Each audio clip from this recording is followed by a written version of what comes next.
Well, the astronomer Robert Jastrow described it like the explosion of a cosmic hydrogen bomb. Not the explosion of a cosmic hydrogen bomb, but like the explosion of a cosmic hydrogen bomb. Yeah, so there you're stuck with the analogy of the biggest explosion you know, using that to describe something that's even bigger, which is hard to do, right? I mean, not to get morbid on you, but I was 4 blocks from the collapse of the World Trade Center towers. I lived downtown, and I was trying to describe to others the sound of the collapse of a 107-story building.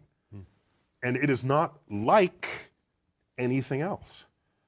So I can say, well, imagine 2 trains colliding, but how many of us even have heard or seen that? Whatever that is, it's more than that. So you're stuck. If the biggest explosion we've made on it is a hydrogen bomb, then you say it's a cosmic hydrogen bomb. It is,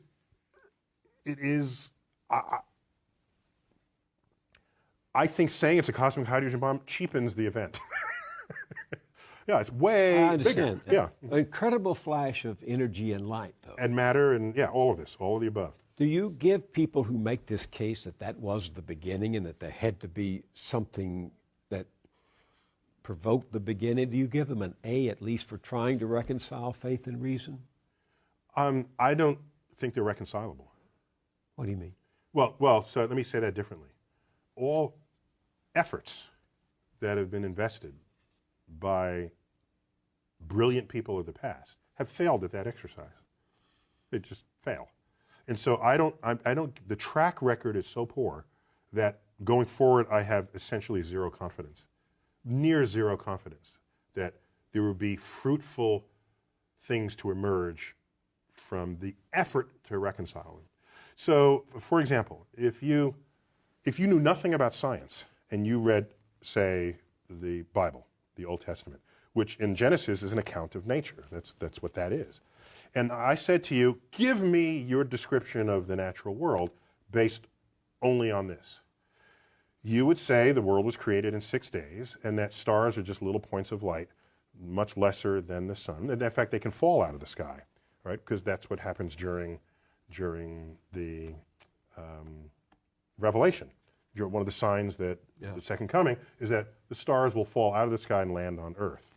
To even write that means you don't know what those things are. You have no concept of what the actual universe is. So everybody who tried to make proclamations about the physical universe based on Bible passages got the wrong answer. So what happened was, when science discovers things and you want to stay religious, or you want to continue to believe that the Bible is unerring, what you would do is, you would say, well, let me go back to the Bible and reinterpret it. Then you'd say things like, oh, they didn't really mean that literally, they meant that figuratively. So this whole sort of reinterpretation of how figurative the poetic passages of the Bible are came after science showed that this is not how things unfolded. And so the educated religious people are perfectly fine with that. It's the fundamentalists who want to say that the Bible is the literal truth of God and want to see the Bible as a science textbook, who are knocking on the science doors of the schools trying to put that content in the science. Enlightened religious people are not behaving that way. They're saying, yes, science is cool, we're good with that, and use the Bible to get your spiritual enlightenment and your emotional fulfillment. I have known serious religious people, not fundamentalists, who were scared when Carl Sagan opened his series with the words, "The cosmos is all that is, or ever was, or ever will be." That scared them because they interpret that to mean then if this is it, there's nothing else, no God and no life after. For religious people, many people say, well, God is within you, or God, there are ways that people have shaped this, rather than God as an old gray-bearded man in the clouds.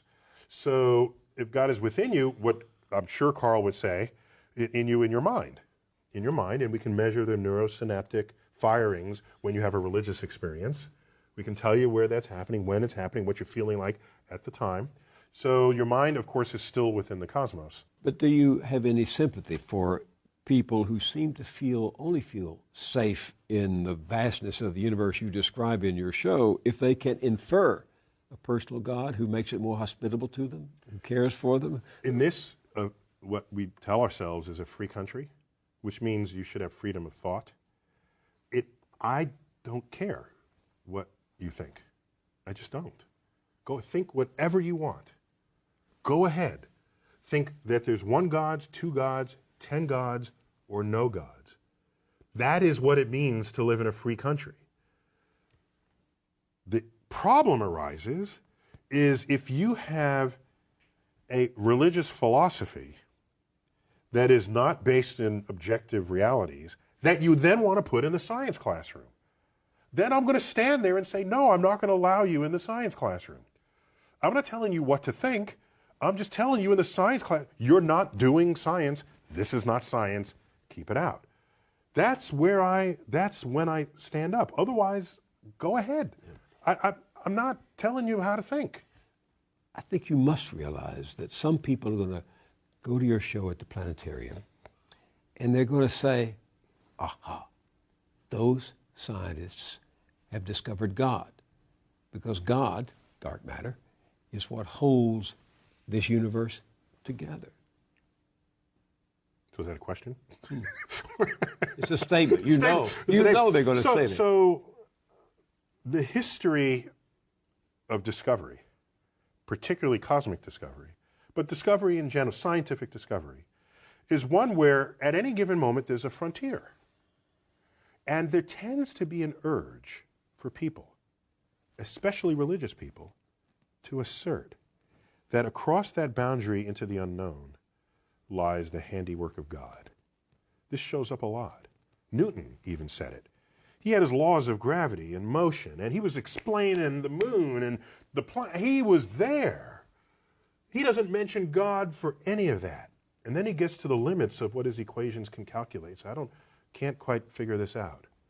Maybe God steps in and makes it right every now and then. That's where he invoked God. And Ptolemy, he bet on the wrong horse, but he was a brilliant guy. He formulated the geocentric universe with Earth in the middle. This is where we got epicycles and all the machinations of the heavens. There was still a mystery to him. He looked up and uttered the following words: when I trace at my pleasure the windings to and fro of the heavenly bodies. These are the planets going through retrograde and back. The mysteries of the earth. When I trace at my pleasure the windings to and fro of the heavenly bodies, I no longer touch earth with my feet. I stand in the presence of Zeus himself and take my fill of ambrosia.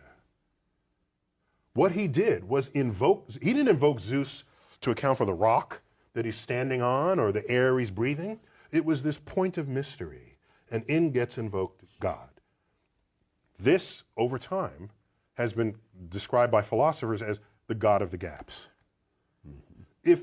If that's where you're going to put your God in this world, then God is an ever-receding pocket of scientific ignorance. If that's how you're going to invoke God, if God is the mystery of the universe, these mysteries, we're tackling these mysteries one by one. If you're going to stay religious at the end of the conversation, God has to be more to you than just where science has yet to tread. So to the person who says, maybe dark matter is God, if the only reason why you're saying it's because it's a mystery, then get ready to have that undone.